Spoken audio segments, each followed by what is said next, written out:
ജനനായകൻ കണ്ടു. പക്കാ വിജയ് പടമാണ്. സാധാരണ നമ്മൾ വിജയ് പടത്തിൽ നിന്ന് പ്രതീക്ഷിക്കുന്ന എല്ലാ സാധനവും അതിനകത്തുണ്ട്. ഫെസ്റ്റിവൽ മോഡാ സാധനം. Vijay fans welfare association president, secretary, treasurer, TVK അണി, ആരാധകൻ, ഭക്തർ ഇവരെ സംബന്ധിച്ച് ഇതൊരു ആഘോഷമാണ്. ആഘോഷം. പോയി കാണുക, എൻജോയ് ചെയ്യുക.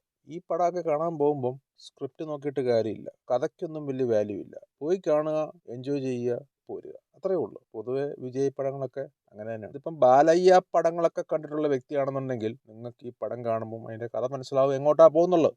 നല്ലൊരു സ്ക്രിപ്റ്റോ നല്ലൊരു ടെക്നിക്കൽ സൈഡൊക്കെ ഇഷ്ടപ്പെടുന്ന വ്യക്തിയാണെന്നുണ്ടെങ്കിൽ ഒരുപക്ഷെ നിങ്ങൾ പോയി കഴിഞ്ഞാൽ നിങ്ങൾക്ക് ചിലപ്പം ഡൈജസ്റ്റ് ചെയ്യണമെന്നില്ല. അങ്ങനെയുള്ള ഒരു സാധനമല്ല ഇത്. ഇത് പക്ക ഫാൻ ബേസ് ചെയ്തുള്ള സാധനമാണ്. അതായത് ഒരു ഫാനെ സംബന്ധിച്ച് അങ്ങ് ചെല്ലുക, ആഘോഷിക്കുക, ആർമാദിക്കുക, അത്രയേ ഉള്ളൂ. ഞാൻ എല്ലാ പടങ്ങളും വിജയുടെ കാണാറുണ്ട്. വിജയുടെ പടങ്ങളൊക്കെ ഞാൻ കാണാൻ പോകുമ്പം പ്രത്യേകിച്ച് ഞാനൊരു ഹോപ്പ് വെക്കാറില്ല. വിജയുടെ ഒരു സ്ക്രീൻ പ്രസൻസ് കാണുക, അത്രേ ഞാൻ ആഗ്രഹിക്കാറുള്ളൂ. സ്റ്റോറി ബേസിലോട്ടൊന്നും ഞാൻ കൂടുതലായിട്ട് ശ്രദ്ധിക്കാറില്ല. കാരണം ആ സ്റ്റോറിയൊക്കെ സ്ഥിരം പറഞ്ഞു പോയ സ്റ്റോറി ആയതുകൊണ്ട് നമുക്ക് പറയാൻ കഥ എങ്ങോട്ടാ പോകുന്നുള്ളത്. പക്ഷെ എനിക്കിഷ്ടമാണ്. പക്ഷെ എനിക്ക് ഏറ്റവും കൂടുതൽ ഇഷ്ടപ്പെട്ടത് തുപ്പാക്കിയായിരുന്നു. അതൊരു സ്ഥിരം പറയുന്ന സാധനമല്ലായിരുന്നു. തുപ്പാക്കി, രണ്ടാമത് കത്തി, ഈ രണ്ടെണ്ണം എനിക്ക് ഭയങ്കരമായിട്ട്. ആദ്യം ഞാൻ കണ്ടിരുന്ന ഗില്ലിയായിരുന്നു. ഗില്ലി ഒരു സ്ഥിരം പറഞ്ഞു പോകുന്ന ഒരു സ്റ്റോറി ആയിട്ട് എനിക്ക് തോന്നിയില്ല. അതിനകത്തൊരു വെറൈറ്റി ഫീൽ ചെയ്തു.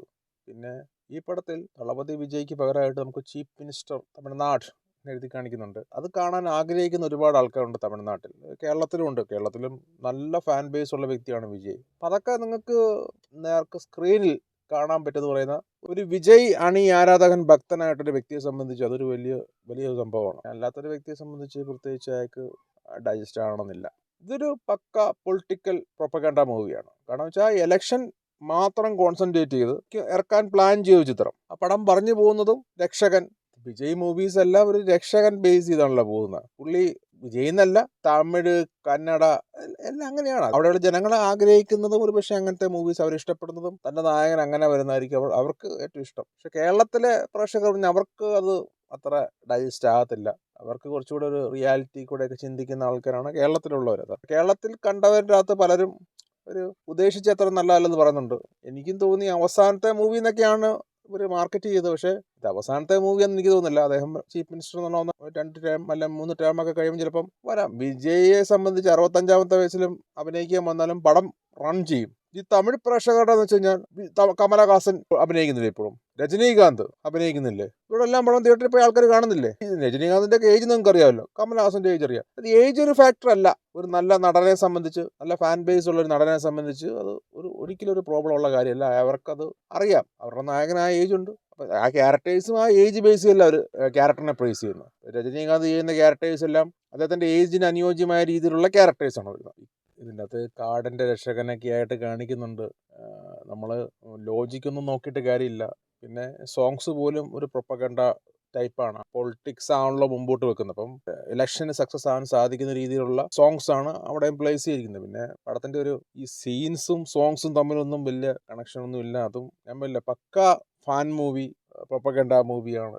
ഇലക്ഷന് മുമ്പ് ഈ പടം ഇറങ്ങുവാണെന്നുണ്ടെങ്കിൽ ഈ പ്രൊപ്പഗണ്ട അവിടെ വർക്കൗട്ട് ആവുമെന്ന് എനിക്ക് തോന്നുന്നു. ആളുകളിലോട്ട് എന്തുകൊണ്ട് നിങ്ങൾ എനിക്ക് വോട്ട് ചെയ്യണം എന്നുള്ള ഒരു ആശയം ഇൻഡയറക്ട്ലി ഈ സിനിമയിലൂടെ വെക്കുന്നുണ്ട്. ഈ പടം കാണുമ്പോൾ നിങ്ങൾക്ക് മനസ്സിലാവും എന്തുകൊണ്ടാണ് ഈ പടം ബ്ലോക്ക് ചെയ്ത് വെക്കാനുള്ള കാരണമൊക്കെ നിങ്ങൾക്ക് മനസ്സിലാവും. ജയിലിലെ ഒരു അപ്പൂപ്പനെ ഉറക്കാൻ വേണ്ടി കുറച്ച് ഫണ്ണി ഗുണ്ടകൾ നടത്തുന്ന പ്രഹസനമൊക്കെ ഉണ്ട്. പറയാൻ അതൊക്കെ അതെന്താണോ എഴുത്തുകാരൻ്റെ ഇഷ്ടമല്ല, എങ്ങനെ വേണമെങ്കിലും എഴുതാമല്ലോ. പടം ഏകദേശം 3 മണിക്കൂറോളം ഉണ്ട്. ഇപ്പം ഇറങ്ങുന്ന പടങ്ങളും 3-3.5, ചില പടങ്ങളൊക്കെ 3:45 പോകുന്നുണ്ട് ഹിന്ദിയിലൊക്കെ. എനിക്ക് മനസ്സിലാകത്ത് ഇവന്മാർക്കൊക്കെ 3:45 പോകുന്ന വെച്ചാൽ അൺസൈക്കബിൾ. 3 മണിക്കൂറൊക്കെ ഓക്കെയാണ് നമുക്ക്, പടം നല്ലതാണെങ്കിൽ. 3:45 എന്ന് പറയുമ്പോൾ ഇൻ്റർവെല്ലൂടെ കൂട്ടി 4 മണിക്കൂർ. നമ്മൾ ടയേർഡാവും. ഈ തിയേറ്ററിൽ വന്നിരിക്കുന്നവർ ഒരു ദിവസം പോയി കിട്ടും. ഒന്നാമത്തെ കാര്യം. 2 മണിക്കൂറിൽ പറഞ്ഞു തീർക്കുന്ന കഥകളാണ് ഏറ്റവും നല്ലത്. ചില കഥകൾക്ക് ടൈം കുറച്ചുകൂടെ വേണ്ടി വരും. അതാണ് 3 മണിക്കൂർ 3.25 മണിക്കൂറൊക്കെ പോകുന്നത്. പക്ഷേ 3:45 ബ്രേക്ക് കൂടെ കൂട്ടി 4 എന്ന് പറയുമ്പോൾ ഇച്ചിരി കഠിനമായിട്ടാണ് എനിക്ക് തോന്നിയത്. ഇവിടെ വിജയുടെ മകൾക്ക് തുല്യമായ ഒരു കഥാപാത്രമാണ് മമിത ചെയ്യുന്ന കാര്യം. വിജയ്ക്കൊപ്പം തന്നെ ഒരു സ്ക്രീൻ പ്രസൻസ് പുള്ളിക്കാരത്തേക്ക് കിട്ടുന്നുണ്ട്. പുള്ളിക്കാരത്തി ചിറ്റപ്പാന്നോ അങ്ങനെ എന്തോ വിളിക്കുന്നത് എനിക്ക് തോന്നുന്നു. എടുത്ത് വളർത്തിയതോ അങ്ങനെയാണ്ടാണ് കഥയിൽ കൊണ്ടുവരുന്നത്. പൊതുവേ വിജയ് പടത്തിൽ കാണുന്ന ബബിൾക്ക് ഇടുന്ന പരിപാടിയൊന്നും ഇല്ല കേട്ടോ. പിന്നെ ഈ ഐറ്റം ഒന്നും ഇല്ല. ഐ ആം വെയിറ്റിംഗ്, അതും പ്രതീക്ഷിക്കണ്ട. ഐ ആം കമ്മിങ്, വെറൈറ്റി വേണ്ടേ? അറിയാമായിരിക്കുമല്ലോ, ബോബി ഡിയോളാണ് വില്ലൻ. കുറേ നാളുകളായിട്ട് സൗത്ത് ഫിലിം ഇൻഡസ്ട്രിയും ബോബി ഡിയോള്, സഞ്ജയ് ദത്ത് ഇവർ രണ്ടുപേരും വില്ലൻ വേഷത്തിന് ഇങ്ങനെ മത്സരിച്ചുകൊണ്ടിരിക്കുകയാണ്. പ്രത്യേകിച്ച് ബോബി വരുമ്പം ബോബി ഡിയോളിന്റെ ഫേസ് എന്താണ് ഇങ്ങനെ ആ ഒരു പൈശാചികത കിട്ടാൻ വേണ്ടി മേക്കപ്പിലൊക്കെ അങ്ങനെ ചെയ്യുന്നതായിരിക്കും. ഒരു റഫ് മാനാണ്, ഭയങ്കര വൃത്തികെട്ടവനാന്നൊക്കെ കാണിക്കാൻ വേണ്ടിയുള്ള കഥാപാത്രം അതായിരിക്കും ഡിമാൻഡ് ചെയ്യുന്നത്. നമ്മുടെ പ്രകാശ് രാജ് ഉണ്ട്. പ്രകാശ് രാജ് ഒരു സ്റ്റാലിൻ ടച്ചാ, അത് കാണുമ്പോൾ നിങ്ങൾക്ക് മനസ്സിലാവും. പിന്നെ നമ്മുടെ MGR ഇല്ലാത്ത പരിപാടിയൊന്നും ഇല്ലല്ലോ. വിജയ് പടങ്ങളിലൊക്കെ MGR ഒരു സൈഡിൽ കൂടെ പോകാറുണ്ട്. ഒന്നേ ഫോട്ടോയായിട്ടോ അല്ലെ TV കൂടെ വിഷ്വലായിട്ടോ അല്ലെ പാട്ടായിട്ടോ. ഈ പ്രാവശ്യം ഒട്ടും കുറച്ചില്ല, ഒരു പട്ടി മുകളിലോട്ട് കയറ്റി വെച്ചിട്ടുണ്ട്. കാരണം MGR CM ആയിരുന്നല്ലോ. അപ്പം താനും MGRും തമിഴ് ഇൻഡസ്ട്രി ഇതൊക്കെ വലിയ ഇതാണ്. അവിടുത്തെ പ്രേക്ഷകരും അതിനെ അങ്ങനെയാണ്. MGRന്റെ തലമുറ, MGRന്റെ സെക്കൻഡ് MGR, അങ്ങനെയൊക്കെയാണ് തമിഴ് മേഖലയുള്ളവർ വിജയെ കാണുന്നത്. MGRന്റെ പിൻഗാമി.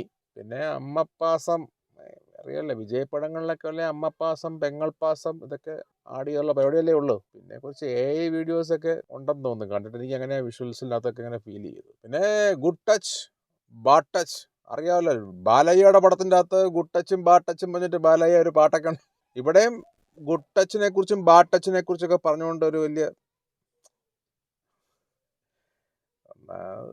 നമ്മൾ ഓൾറെഡി ബാലയ്യയുടെ ചിത്രം കണ്ടുകൊണ്ട് നമുക്ക് കഥ മനസ്സിലാവും. ഇനി നിങ്ങൾ ബാലയ്യ ചിത്രം കാണാത്ത വ്യക്തിയാണെന്നുണ്ടെങ്കിൽ കുഴപ്പമില്ല. പടത്തിന്റെ പേരെന്തായിരുന്നു, അത് മറന്നുപോയി. അത് ഞാൻ TV കണ്ടതാണ്. പാകിസ്ഥാൻ എന്ന് പറഞ്ഞൊരു മലയൊക്കെ കാണിക്കുന്നുണ്ട്, ഫ്ലാഗ്സ് ഒക്കെ ഉണ്ട്. നമുക്ക് അതിൻ്റെ അകത്ത് മനസ്സിലാക്കാൻ പറ്റില്ല പാകിസ്ഥാൻ.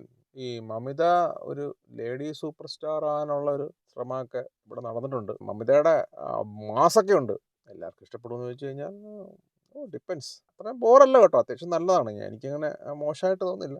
തമിഴ് മേഖലയിലോട്ട് ചെല്ലുമ്പം ആ ഒരു ഇൻഡസ്ട്രി ഡിമാൻഡ് ചെയ്യുന്ന രീതിയിലുള്ള മമിത പ്ലേസ് ചെയ്തിട്ടുണ്ട്. വിജയുടെ ലാസ്റ്റ് ഫിലിം ആയതുകൊണ്ട് എനിക്ക് തോന്നിയൊരു കാര്യം, കുറച്ചുകൂടെ ഒരു നല്ല സ്ക്രിപ്റ്റ് എടുക്കാമായിരുന്നു എന്ന് എനിക്ക് തോന്നി പേഴ്സണലി. ഈ ഓൾറെഡി ഇത് വന്നൊരു സാധനത്തെ ഒന്നുകൂടെ ആവശ്യം ഉണ്ടായിരുന്നു. എല്ലാ പടങ്ങളും ഞാൻ വിജയുടെ കാണുന്നത്. അതുകൊണ്ട് ഞാൻ ഇതൊരു പ്രതീക്ഷിച്ചത് ഒരു കുറച്ചുകൂടെ ടെക്നിക്കൽ ബേസ് ആണെങ്കിലും സ്ക്രിപ്റ്റ് ബേസ് ആണെങ്കിലും ആക്ടിങ് ബേസ് വിജയ് ഓക്കെയാണ്. വിജയ് പ്രസൻസ് ഒക്കെ ആ ഒരു വിജയ് ആരാധകർക്ക് വേണ്ടതെല്ലാം അവിടെ പ്ലേസ് ചെയ്തിട്ടുണ്ട്. പക്ഷെ കുറച്ചുകൂടെ ആകാമായിരുന്നു എന്ന് എനിക്ക് തോന്നി. ഏതാണെങ്കിലും നിങ്ങൾ പറ്റുന്നുണ്ടെങ്കിൽ തിയേറ്ററിൽ പോയി ഒന്ന് കണ്ടു നോക്കുക. നിങ്ങളെ നിരാശപ്പെടുത്തത്തില്ല എന്ന് ഞാൻ വിശ്വസിക്കുന്നു.